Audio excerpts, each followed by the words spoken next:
ప్రకటన గ్రంథము మొదటి అధ్యాయం ఈరోజు మనం ధ్యానం చేస్తా ఉన్నాము.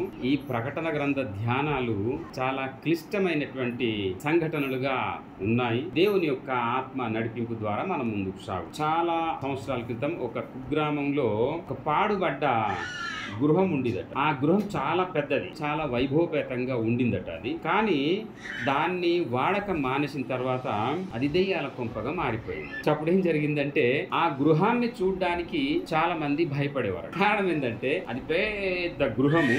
ఈ పాడుబడ్డ గృహంలో జరిగింది ఏంటంటే మనుషులు ఎవరైనా ఉంటే అది అలంకృతమై వెలుగుమయమై ఉంటుంది. తర్వాత ఆ యొక్క ఇల్లు చాలా పరిశుభ్రంగా, తర్వాత మనుషులు నివాసానికి యోగ్యమైనదిగా ఉంటుంది. కాబట్టి చీడ పీడ అంటే ఈ పురుగు బట్ర ఇవన్నీ ఏం లేకుండా నిర్భయులుగా జీవించడానికి, లేకుంటే దాన్ని చూసేటప్పుడు మనకు కాస్త సంతోషం కలిగించేటువంటి గృహంగా అది కనిపిస్తాం. ఎవరు గనుక అక్కడ నివసించకపోతే ఏం జరుగుద్ది అని అంటే అంత పెద్ద ఆ కోటను చూసేటప్పుడు ఎవరు లేరు అని అనుకుంటే పాడుబడ్డ ఇంటిని చూస్తే కాస్త మనం తప్పకుండా భయపడతాం. హృదయం అనేటటువంటి మన ఇల్లు కూడాను ప్రభువు లేకున్నట్లయితే మనం కూడాను ఈ లోకంలో భయపడాల్సినటువంటి, జీవించడానికి భయపడాలి. తర్వాత ఇతరులు మనల్ని చూసి కూడా భయపడతారు. టెర్రరిస్టులు చూసి మనం భయపడతాం కదా. ఒక క్రైస్తవుని చూసి ఎవరు భయపడరు నాకు తెలుసు. రకరకాల చరిత్ర పుటల్లోకి వెళ్ళి చూసినట్లయితే ఫలానా పాస్టర్ గారు, ఫలానా చర్చి వారు ఈ దొమ్మిగ చేశారు, ఈ రోబరి చేశారు, ఈ హత్యలు చేశారు, లేకుంటే ఇలాంటి భయోత్పాతాన్ని సృష్టించారు అని చరిత్రలో ఏమైనా ఉందా? లేదు. ఎవరు చెప్పలేరు కూడా, చరిత్రలో లేదు. కనుక ఎందుకంటే ఈ హృదయాన్ని మనం దేవునికి సమర్పణ చేశాం కాబట్టి, దేవుడు ఇక్కడ ఉంటాడు కాబట్టి దేవుని యొక్క నడిపింపు చొప్పున మనము ప్రవర్తిస్తూ ఉంటాం. ఓకే, ఇది ఆత్మీయమైనటువంటి పరిపక్వత దశ. ఇప్పుడు మనం ఆ యొక్క గృహంలో ఉన్నటువంటి ఆ కోటలో ఆ పరిస్థితి చూసినట్లయితే ఎవరు లేకపోయిన సమయం అందున అది పాడుబడిపోయింది. అది గాఢాంధకారంగా లోపటుంది. ఆ యొక్క గృహంలో దెయ్యాలు ఉన్నాయి అని ఆ గ్రామస్తులందరూ కూడాను భయపడేవారు. పిల్లలు ఒకరోజు మా ఊరు వాళ్ళు ఈ కోటను చూస్తే అసలు భయపడతా ఉన్నారు. లాభం లేదు, ఈ లోపల దెయ్యం ఉంది అని చాలా మంది అంటున్నారు. కటిక చీకటి గాఢాంధకరమయమై ఉంది అని అంటున్నారు. కాబట్టి ఎలాగైనా గాని దాన్ని నేను ఛేదించి ఈ కోటలో ఉన్నటువంటి దెయ్యాల్ని పారద్రోలాలి అని ఒక అబ్బాయి అనుకున్నాడు. ఒకతను ఆ కోట లోపలికి ప్రవేశిస్తే నిజముగా అది చాలా గాఢాంధకారంగా ఉంది. సో ఈ కోటలోకి ప్రవేశించినటువంటి వ్యక్తి యేసు ప్రభును విశ్వాసించినటువంటి కుమారుడు. తన చేత బైబిల్ పట్టుకున్నాడు, ఒక టార్చ్ లైట్ పట్టుకుని లోపలికి వెళ్ళాడు. ఈ చీకటి ఎలాగైనా మనం తరిమేసి, ఇక్కడ ఉన్నటువంటి భయము ఆందోళన తరిమేసి మా గ్రామానికి సురక్షితం ఇవ్వాలి, లేకుంటే దీని వంక చాలా మంది భయపడి ప్రాణాలు కోల్పోతున్నారు అని అబ్బాయి ఏం చేయడం అంటే లోపలికి వెళ్ళి ఎక్కడి నుంచి అసలు ఆ వెలుగు లేకుండా ఎందుకు అయింది ఈ బంగ్లా, ఏంటి కథ, లోపలికి వెళ్ళాడంట. కంప్లీట్ గా ఆ యొక్క కోట అంతా కూడాను మూసేసింది. మూసినటువంటి ఆ పరిస్థితిలో వెలుగు ఎక్కడి నుంచి అయినా వస్తుందా అని ఆయన అలా వెతుక్కుంటూ వెళ్ళేటప్పటికి ఆ యొక్క కోట చివరికి వెళ్ళేటప్పటికి పైకప్పు ఎక్కడైతే ఉందో ఆ పైకప్పు నుంచి సూర్యరశ్మి లోపలికి రావడానికి అవకాశం ఉంది అని కనుగొన్నాడు. ఆయన దాన్ని రంధ్రం పొచ్చాడు. ఆ చిన్న ఆధారంతో ఆ యొక్క సూర్యరశ్మి అంతా లోపలికి రావడానికి ఇతను ఏర్పడు. ఆ సూర్యరశ్మి యొక్క లోపలికి అమాంతంగా వెలుగు ప్రకాశం. తర్వాత అది ఆ చివరి నుండి ఈ చివరి కోట అంతా కూడా ఇంకా వెలుగుతో నింపబడింది. సూర్యరశ్మితో వెలుగుతో అది నింపబడింది. గనుక ఇంకా అతను ఊర్లో ఉన్నటువంటి వాళ్ళందరికీ తీసుకొచ్చి చూపించాడట. చూడండి, ఇక్కడ దెయ్యాలు లేవు, భూతాలు లేవు, అంతా కూడా వెలుగుమయం, మనం దీన్ని యూజ్ చేసేసుకోవచ్చు అని చెప్పాడు. ఈ స్టోరీ మనకు నిజంగా ఏం చెప్తుంది అని అంటే, నీవు దేవుని కొరకు వాడబడాలి అని ఆశ ఉంటే గనుక ఇలాగే దేవుడు ఏదైనా ఒక మార్గంలో ఆ నిత్య వెలుగు మార్గంలోకి నడిపిస్తాడు. ఈ అబ్బాయి ఎంతో మరి కృషి చేత, ఒక పట్టుదల చేత నా గ్రామానికి, నా కుటుంబానికి నేను వెలుగుమయమైన జీవితాన్ని పంచాలి అని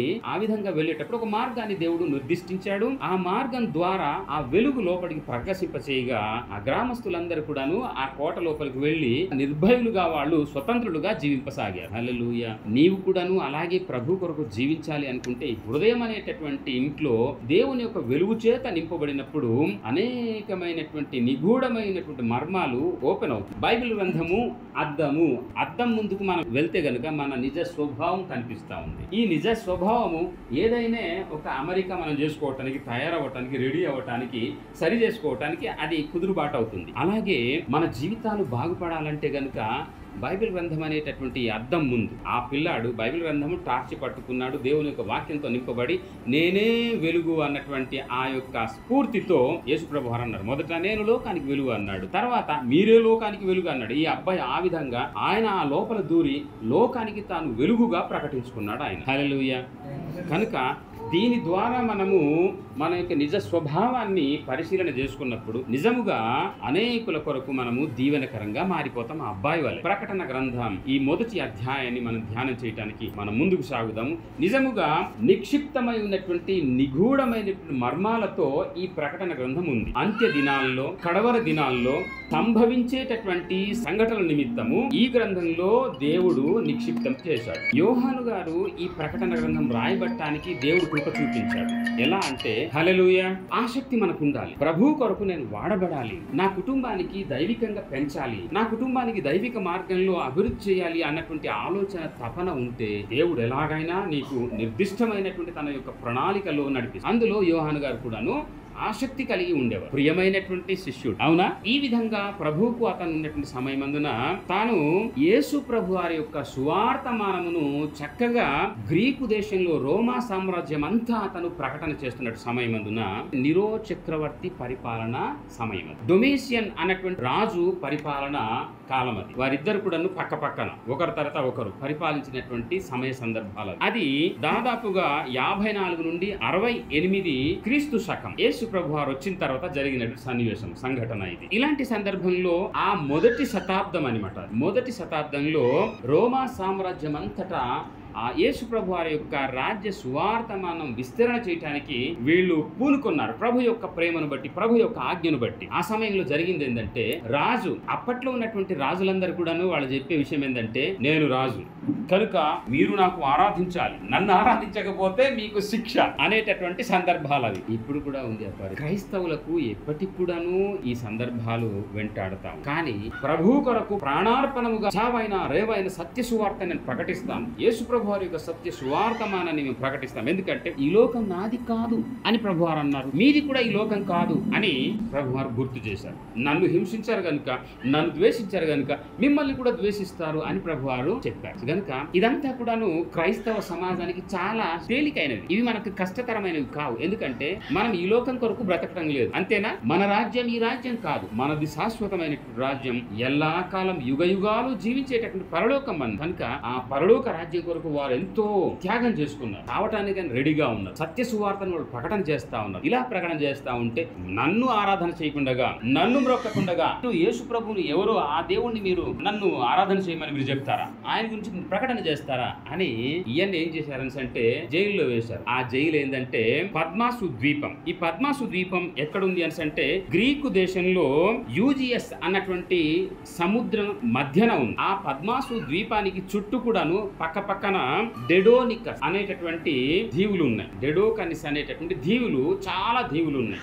ఆ దీవుల్లో ఒక ద్వీపము ఈ పద్మాసు ద్వీపం. సువార్త ప్రకటన చేస్తా ఉన్నాడని, నన్ను మ్రొక్కలేదని ఈయనకి తీసుకువెళ్లి అక్కడ వేస్తారు. దానియేలుకేమో సింహపు బోన్లో వేశారు. షడ్రక్, మేషక్, అబేద్నెగోకి మరి నేను చేసినటువంటి విగ్రహానికి వాళ్ళు మొక్కట్లేదని తీసుకువెళ్లి అగ్ని గంధకంలో వేశారు. యేసు ప్రభు వారు ఏం చేశారని అంటే, నా మాట నువ్వు వినలేదు కదా, కొన్ని రోజులు ఆ చేప కడుపులో ఉండని యేసు ప్రభు వారే యోనాకు అక్కడ తీసుకెళ్లి వేశాడు. సంఘమా, ప్రభు ఒక సత్యాన్ని ప్రకటించినప్పుడు దాన్ని గ్రహింపు లేకుండా మనం ఉంటే వాళ్ళైనా మనకు వేధిస్తారు, దేవుడైనా క్రమశిక్షణ కొరకు శిక్షిస్తాడు. కనుక సత్యాన్ని గ్రహించి ఇవేమీ లేకుండా శాశ్వతమైన రాజ్యం కొరకు మనం గనుక కట్టుబడి దీక్షతో ప్రభువును వెంబడించినట్లయితే దేవుడే మనకు అన్ని సందర్భాల్లో తోడుగా ఉంటాడు. ఏం జరిగింది? అక్కడ తీసుకువెళ్ళి వేశారు, పద్మాసు ద్వీపంలో వేశారు. ఆ పద్మాసు ద్వీపం అనేది ఎలాంటిది అంటే, ఇలాగే ఎవరైనా రాజు మాట వినకుండా చేసేటటువంటి వారికి ఆహారం అంతా ఇవ్వకుండా అక్కడ ఒంటరితనం చేసి వాళ్ళకి వేధించడానికి, శిక్షించడానికి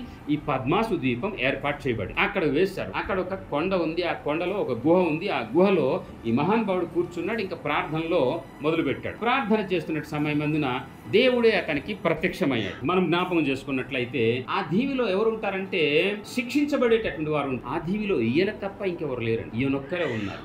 భయము, ఆందోళన, కలవరం ఎక్కువ అవుతుంది. ఇందాక ఆ బాలుడు గ్రామంలో ఉన్నటువంటి ఆ యొక్క కోటలకు ప్రవేశించడానికి ఆ ఊర్లో ఉన్నటువంటి వారెవ్వరు కూడాను సాహసం చేయలేదు. కానీ ఎవరు సాహసం చేశారంటే యేసు ప్రభునందు ఉన్నటువంటి ఈ బాలుడు సాహసం చేసి లోపలికి వెళ్లి ఆ యొక్క మర్మాన్ని ఛేదించాడు. ఆయన ఆ గ్రామానికి సత్య సువార్తను లేకుంటే దేవుని యొక్క దైవికమైనటువంటి ఆశీర్వాదాలు అందివ్వటానికి లోపలికి వెళ్లి ఆ గ్రామస్తులకు భయం, ఆందోళన, కలవరం ఇవన్నీ తీసేశాడు ఆయన. అలా మనకు కూడాను అంత ఆసక్తి మనకు ఉండాలి. యోహాను యేసు ప్రభు వారి యొక్క శిష్యులు అలా ఉన్నారు. వాళ్ళందరూ కూడా హతసాక్షులు అయ్యారు కదా. మత్తయి సువార్త 10వ అధ్యాయంలో ఏం రాసింది అని అంటే, అంతము వరకు ఎవరైతే మరి ప్రభునందు ఉంటారో వారికి ప్రభు ఇచ్చిన రక్షణ తప్పకుండా ఉంది అని రాయబడి. యేసు ప్రభు వారు అన్నారు, సూటిగా అన్నారు. ఏమన్నారంటే ఆయన, ఇదిగో శరీరాన్ని చంపేటటువంటి వ్యక్తికి నువ్వు భయపడకూడదు, నీ ఆత్మను చంపేటటువంటి నన్ను నువ్వు భయపడాలి అని ప్రభు వారు అన్నారు. మరి ఇవన్నీ కూడాను తెలుసుకున్నటువంటి యోహాను గారు దేనికి భయపడలేదు. ఈ కుర్రాడు కూడాను ఆ గ్రామాన్ని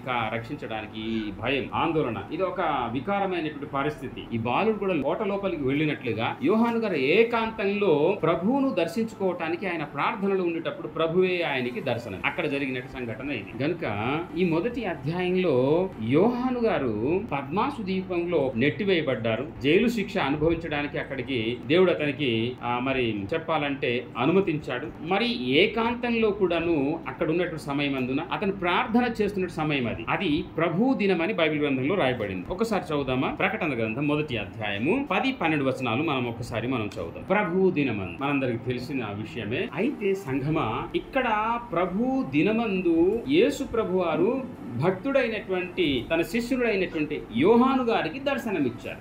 ఇది ఏ దినం అండి? ఈ రోజే దినం ప్రభు దినం. ప్రభు దినం అంటే యేసు ప్రభు వారు చనిపోయి తిరిగి లేపబడినటువంటి పునరుత్థాన దినం. ఇది పరిశుద్ధ దినము, ఇది ప్రభు దినము, ఇది సంఘ సహవాస దినము. దీన్నే ఆది కాలంలో విశ్రాంతి దినం అని కూడా అన్నారు. ఇంత విశిష్టత కలిగినటువంటి ప్రభు దినమందు ఉన్నాం. ఈ ప్రభు దినమందే ఆయన ఏకాంతంగా అదుగో ఆ గుహలో నుండి ఆయన ప్రార్థన చేసుకొనగా దేవుడు అతనికి ప్రత్యక్షమయ్యాడు. మన వ్యక్తిగత జీవితాలు యోహాను వలె ఇంత భక్తిగా, ఇంత ప్రార్థన పరులుగా దేవుణ్ణి ఆరాధించేటువంటి విధానంలో మనము ఉండాలి. హల్లెలూయా. ఉంటున్నారా? ఉందాం. యోహాను పద్మాసు దీపంలో ఉండి ప్రార్థన చేయగా దేవుడు దర్శనం. యోనా చేప గడుపులో ఉండి ప్రార్థన చేయగా వినలేదా? విన్నాడు. యెహోషాపాతు గుర్రం పై నుండి ప్రార్థన చేశాడు. సిరియా దేశానికి యుద్ధానికి వెళ్ళిన సమయం అందున. సంసోనేమో బందీగా ఉండి సర్దారులు బంధిస్తే అక్కడ అతను ప్రార్థన చేస్తే దేవుడు వినలేదా? ఎక్కడి నుంచి అయినా ప్రార్థన చేస్తే దేవుడు వింటాడు. నువ్వు సరైనటువంటి భక్తి విధానాన్ని కలిగి ఉన్నట్లయితే తప్పకుండా ఆయన నీకు తోడ్పాటుగా ఉంటాడు. నువ్వెలాంటి పరిస్థితిలో ఉన్నా గానీ ఆయన నిన్ను విడువడు ఎడబాయడు.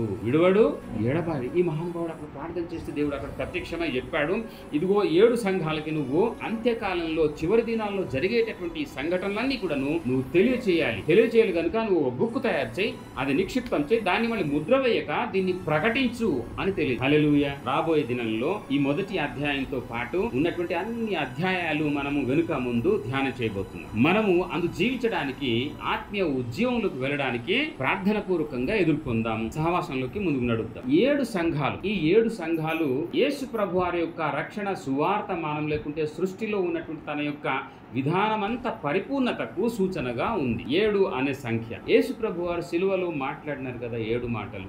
సృష్టి కూడాను 6 దినాలు చేసి 7వ దినాన దాన్ని పరిపూర్ణం చేశారు కదా యేసు ప్రభు వారు. అవునా? నేను యేసు ప్రభు వారు అని నేను ఎందుకు అంటానంటే యెహోవాయే యేసు ప్రభు. డౌట్ లేదు, సందేహం వద్దు. ఓకేనా? యెహోవాయే యేసు ప్రభు. పాత నిబంధన కాలంలో యెహోవా దూత అని నామకరణం పెట్టబడింది. ఇప్పుడైతే డైరెక్ట్ గా ఆయన యేసు ప్రభుగా మన మధ్య ఆయన ఉన్నారు. ఆత్మ సంచకరువుగా యేసు ప్రభువే ఆత్మదేవుడుగా కూడాను ఆయన సంచారం చేస్తా ఉండే. ఇప్పుడు ఈ కాలంలో కన్ఫ్యూజ్ అవసరం లేదు మనకు. హల్లెలూయా. గనుక ప్రభునందు ప్రేమడి దేవుని కుటుంబమా, ఈ సమయంలో మనము ఆలోచన చేయాల్సిన విషయం ఏంటంటే 7 అనే సంఖ్య పరిపూర్ణతకు సూచన. 7 సంఘాలు అని అంటే ఈ లోకంలో ఉన్నటువంటి సార్వత్రికమైనటువంటి సార్వజననీయమైనటువంటి ఏక యేసు ప్రభు వారి యొక్క సంఘానికి గుర్తు. 7 సంఘాలు. ఈ 7 సంఘాలు ఉన్నటువంటి స్థలాల్లో ఇవంతా కూడాను దేవుని యొక్క యేసుక్రీస్తు యొక్క శరీరానికి ముంగుర్తు. ఆయన శరీరమే మనం అందరం కూడా సంఘముగా ఉన్నాం. హల్లెలూయా. కనుక ఈ 7 సంఘాల్లో ఉన్నటువంటి వారందరికీ మరి శుభమని చెప్పి ఆశీర్వాదం ఇస్తూ అంత్యదినంలో చివరి కాలంలో జరగబోయేటటువంటి సంఘటనలన్నీ కూడాను ఈ ప్రకటన గ్రంథంలో నిక్షిప్తరించడం జరిగింది. గనుక వీటిని మనము ధ్యానం చేయడానికి ముందుకు సాగాలి. ఇలాంటి పరిస్థితిలో యోహాను ఎలాంటి పరిస్థితిలో ఉన్నాడు? మనలాగా అందరితో కలిసి ఉన్నాడా? అందరి సపోర్టర్స్ అతనికి ఏమైనా ఉన్నారా? నీళ్లు అందించేవారు, పాలు అందించేవారు, అన్నం చేసేవారు, వస్త్రాలు ఉతికేవారు ఎవరైనా ఉన్నారా? ఏం లేదు. యోహాను గారు పద్మాసు ద్వీపంలో ఏకాంత జీవితం గడుపుతూ ఉన్నటువంటి సమయం అందున ప్రార్థన చేసుకుంటే దేవుడు ప్రత్యక్షమై ఈ రాజ్య సువార్త 100% మనం చేయగలం. నేను మొన్న సెర్చింగ్ చేస్తూ ఉన్నప్పుడు సమయంలో గ్రోక్ లో నేను ఒక ప్రశ్న అడిగాను. ప్రపంచంలో ఎంత శాతం సువార్త ప్రకటించబడింది అని అంటే 46%. ఎన్ని శాతం అండి? 46% ప్రకటన జరిగిందట. ఇంకా హాఫ్ కూడా జరగలేదని దాని అర్థం. గ్రోక్ చెప్పింది. మరి నిజంగా అందులో ఎక్కడెక్కడ సువార్త ప్రబలలేదని ప్రశ్న వేస్తే ఆఫ్ఘనిస్తాన్, ఇరాన్, ఇరాక్ తో పాటు ఇండియా ప్రస్తావన కూడా వచ్చింది. అంటే మన దేశం సిగ్గుపడాలి. కనుక మన పితరులు వారు అలా లేరు. వాళ్ళ ప్రాణాన్ని పనంగా పెట్టి ఈ సువార్తను ప్రకటన చేయడానికి, జైలుకైనా వెళ్ళడానికి, ప్రాణమని త్యాగం చేయడానికి వారు వెళ్ళారు. కానీ ఈ రోజు మనము యేసు ప్రభువుని నమ్మితే బంగ్లా వస్తుందా? యేసు ప్రభువుని నమ్మితే నా కొడుక్కి వివాహం జరుగుద్దా? యేసు ప్రభువుని నమ్మితే లక్షల కోట్లు వస్తాయా అన్నది కూడా మనం ముఖ్యంగా చూస్తూ ఉంటాం. ఇది కాదు అసలు ఇంపార్టెంట్. ఏది ఇంపార్టెంట్ అంటే పరలోక రాజ్యం ఇంపార్టెంట్. రక్షణ ముఖ్యం. ఆ రక్షణ వర్తమానం దేవుడు నీ చెవుట్లో వేశాడు. నీ హృదయంలో ఆయన ఇప్పుడు వచ్చి వసిస్తా ఉన్నాడు. రేపు పొద్దున్న మన లోకాన్ని మనం రక్షించాలంటే ఇది త్యాగంతో మనం చేయాల్సిందే. ఎందుకంటే భారతదేశంలో సువార్త వ్యాప్తి అనేది స్తబ్దమైపోయింది, తొక్కివేయబడుతుంది, అనగదొక్కబడుతుంది. ఇలాంటి సమయంలో ఆ బాలుడు ధైర్యం చేసి ఆ కోట లోపలికి వెళ్ళినట్లుగా దేవుని యొక్క వాక్యాన్ని మీరు చేత పట్టుకొని చూపు చేత క్రియల చేత మన సువార్త ప్రకటన చేయకపోతే దేవుని యొక్క రాజ్యం ఎలా స్థాపన అవుతుంది? దేవుడు ఎలా 100% అయితే ఆయన రావడం ఎట్లా సంభవం అవుతుంది? ఆలోచన చేయండి. వాళ్ళు ప్రాణార్పణం చేసి వారు త్యాగం చేయగా అదిగో అక్కడ తీసుకెళ్లి పద్మాసు దీపంలో వేసేస్తే జరిగింది ఏంటంటే అక్కడ ప్రార్థన చేస్తే దేవుడు ప్రత్యక్షమై 7 సంఘాలకి, నా సార్వత్రిక సంఘానికి నువ్వు సువార్త మనం ప్రకటించు, ఇది ముద్ర వేసి ఉంచు అని దేవుడు చెప్పంగా చేశాడు ఆయన. కనుక ఈ సమయంలో మనం జ్ఞాపకం చేసుకుందాము. పద్మాసు దీపంలో ఈ మహానుభావుడు ఉంటే దేవుడు అతనికి చక్కగా తోడుగా ఉన్నాడు. 139వ కీర్తనలో మీకు చెప్పాను నేను 5వ వచనము, ఆ తర్వాత 7, 8, 9 ఆ కింది లేఖన భాగాలు ఒక్కసారి చదవండి. నువ్వు ఒంటరిగా ఉన్నానని ఎప్పుడు నువ్వు అనుకోవద్దు. నేను ఏకాకిగా ఉన్నానని నువ్వు ఎప్పుడు అనుకోవద్దు. నాకెవరు తోడు లేరని నువ్వు ఎప్పుడు అనుకోవద్దు. సదాకాలం తోడుగా ఉండటానికి దేవుడు దిగి వచ్చి ఉన్నాడు. శాశ్వతమైనటువంటి ప్రేమతో నిన్ను ప్రేమించడానికి దేవుడు దిగి వచ్చి ఉన్నాడు. కనుక ఇదిగో ఒంటరిగా ఉన్నటువంటి యోహానుతో దేవుడు ఉన్నాడు. కనుక మనకుడను ఆయన తోడుగా ఉన్నాడని ఈ లేఖన భాగాలు మనకు జ్ఞాపకం చేస్తుంది. ఒక్కసారి చదువుదాం. దేవుడు ఆయన తోడుగా ఉండే దేవుడై ఉన్నాడు. చీకటిమయమైనటువంటి గాఢాంధకారపు లేకుంటే ప్రతికూలమైన ఎలాంటి పరిస్థితి అయినా కానీ నువ్వు గనుక ఆయన్ని కలిగి ఉన్నట్లయితే, యోహాను వలె నువ్వు గనుక ఆయన్ని కలిగి ఉన్నట్లయితే ఆయనకి తోడుగా ఉంటాడు. గాఢాంధకారపు లోయలలో నేను సంచరించినను ఏ అపాయము నాకు కలగదు. నీ దుడ్డు కర్ర, నీ దండము నాకు తోడు అని కీర్తనకాడు. ఇంకా ప్రభు నువ్వు విశ్వాసించినటువంటి దేవుడు ఆయన గొప్పవాడు. నువ్వెక్కడున్నా గానీ, నువ్వు ఏ స్థితిలో ఉన్నా గానీ అక్కడ ఆయన ప్రత్యక్షమవుతాడు. యోహాను గారు పద్మాసు దీపంలో వేయబడితే అక్కడ ఆయనతో ప్రభు ఉన్నాడు. తర్వాత లోకానికి సంభవించేటటువంటి అంత్యదినంలో సంభవించేటటువంటి నిగూఢ సత్యాలన్నీ కూడాను ఆయనకి ఆయన బయలుపాటు చేశాడు. అందులో ఆయన ఎలా కనిపించాడో తన స్వరూపాన్ని కూడాను ఆయన రాశాడు. ప్రకటన గ్రంథము 13వ మొదటి అధ్యాయం 13 నుంచి 18 వచనాలు. ఒక్కొక్క వచనం మనం చదువుతున్నప్పుడు జ్ఞాపకం చేసుకుందాం. విన్నాం కదా, ఈ 7 నక్షత్రాలు, 7 సంఘాలు, అక్కడ దీపాలేమో విశ్వాసులు మనమందరం కూడాను బాహాటంగా ఇక్కడ తెలియచేయబడి. అంతేకాకుండా యేసు ప్రభు వారి యొక్క రూపం ఎలా ఉంది అని అంటే పైనుండి కింది వరకు ఆయన మరి నిలువుటంగిని వేసుకుని ఉన్నారు. ఆయన రొమ్ముకు భుజానికి బంగారు దట్టి ఉంది. స్వచ్ఛతకు ఆయన పరిపూర్ణుడు, ఆయన స్వచ్ఛుడు, ఆయన నిర్దోషి, ఆయన నిందారహితుడు, ఆయన పరిశుద్ధుడు అన్నటువంటివి ఇవి తెలియజేస్తుంది. తర్వాత ఆయన యొక్క పాదములు అపరంజి వంటివి, అగ్ని వంటివి. అంత స్వచ్ఛత కలిగినటువంటి దేవుడుగా, ఆయన అంత సర్వశక్తిమంతుడుగా ఆయన ఈ రూపం అంతా కూడాను గోచరింపచేసి, కనుక ఆయన వాక్యాన్ని, ఆయన ఆజ్ఞల ప్రకారంగా మనం ఎప్పుడైతే మనం ఉంటామో ఇంత స్వచ్ఛత మనం కూడాను కలిగి ఉంటాం. ఆయన వాక్య ప్రకారంగా ఎప్పుడైతే జీవించడం మొదలు పెడతామో మనం కూడాను ఆయనలాగే నీతిమంతులుగా, నిర్దోషులుగా, నిందారహితులుగా, పరిశుద్ధులుగా మనం జీవిస్తాం. చెప్పుకోవాలంటే 119వ కీర్తన 9వ వచనంలో దేవుని యొక్క వాక్యాన్ని మనం మన జీవితాలకు అన్వయించుకొని సరి చేసుకున్నట చేతనే కదా మనము పరిశుద్ధులుగా జీవిస్తాము అనే భావన అక్కడ ఇమిడి ఉంది. అవునా? కనుక దేవుని యొక్క వాక్యం అది నీకు అర్థమని నేను చెప్పాను ఇందాక. దాన్ని మనము అన్వయించుకొని మన జీవితానికి ఆ మార్గంలో నడవటానికి ముందుకు వెళితే గనుక ఇదిగో యేసు ప్రభు వారు ఏ స్వభావంలో ఉన్నారో అదే స్వభావము మన లోపలికి వస్తుంది.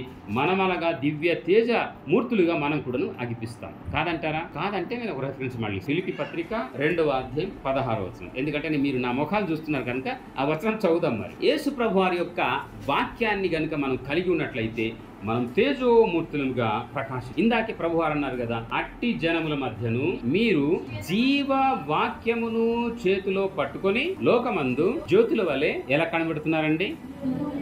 హల్లెలూయా. యేసు ప్రభువారు నీతిమంతుడుగా, నిందారహితుడుగా, నిర్దోషుడుగా, పరిశుద్ధుడుగా మెరిసిపోతున్నాడండి. ఆయన ఉజ్వాల రూపుడై ఉన్నాడు. నీవు నేను ప్రకాశవంతంగా ప్రకాశించాలంటే గనుక దైవ వాక్యం ప్రకారంగా జీవించడం మొదలు పెడితే నీవు ప్రకాశిస్తావు. ఇదిగో పద్మాసు దీపంలో యోహాను గారు ప్రకాశిస్తా ఉన్నారు. అందుకొరకే ఈ మర్మాల గ్రంథము మన చేతికి ఇవ్వబడింది. కాదంటారా? దానియేలు గ్రంథంలో 12:3లో కూడా ఈ మాట ఉంది. యేసు ప్రభు వారి యొక్క వాక్యాన్ని ఎవరైతే కలిగి ఉంటారో వారి సువార్త మనం ప్రకటిస్తే వారు నక్షత్రాల వలె మెరుస్తూ ఉంటారు, ప్రకాశిస్తూ ఉంటారు అని రాసి ఉంది. గనుక దీని కొరకు ఈ సత్య సువార్త అంటే లేఖనాల ప్రకారంగా యేసు ప్రభు భూమి మీదకి వచ్చారు, లేఖనాల ప్రకారంగా ఆయన మనల్ని ప్రేమించిన వాక్యాన్ని ప్రకటించారు, లేఖనాల ప్రకారంగా ఆయన మనందరి పాపం కొరకు మరణించారు, లేఖనాల ప్రకారంగా ఆయన తిరిగి 3వ నాడు లేదు, లేఖనాల ప్రకారంగా ఆయన ఆరోహణమయ్యాడు, లేఖనాల ప్రకారంగా ఆయన రాబోతున్నాడు. ఆయన హల్లెలూయా. ఇది సువార్తలో ఉన్నటువంటి నిక్షిప్తమైనటువంటి మార్గం. ఈ మర్మాన్ని బయలుపాటు చేయడానికి శిష్యులకు దేవుడు అధికారం ఇచ్చాడు. అంత్య దినాల్లో అంతకన్నా భయోత్పాతాలు జరగనే ఉన్నాయి. ఆ సంభవాలన్నీ కూడాను ఈ చిట్ట చివరి గ్రంథంలో పొందుపాటు దేవుడు చేశాడు. గనుక వాటిని మనము ధ్యానం చేద్దాము, గ్రహించి ఆ వాక్యాన్ని మనం పునిగిపుచ్చుకొని స్వీకరించి ఒక పౌలు వలె లేకపోతే 12 మంది అపోస్తలుల వలె యేసు ప్రభు వారికి పిలుపుకు నోచుకున్నట్టు వారుగా, ప్రభు యొక్క స్వరూపాన్ని కలిగినట్టు వారుగా మనము జీవించడానికి, ఇందులో ఉన్నటువంటి మర్మాలని గ్రహించడానికి దేవుడు మనకు అవకాశాన్ని ఇచ్చాడు. కనుక అతి మాదిరి కృపలతో మనము జీవిస్తూ ఈ లోకం కొరకు మనమందరం ప్రకాశిస్తూ జీవించే గొప్ప తరుణం భాగ్యం అనుగ్రహించి అనుభవించే కృపనిచ్చును. ఆమెన్. తల వంచుకుందాము, ప్రార్థన చేసుకుందాము.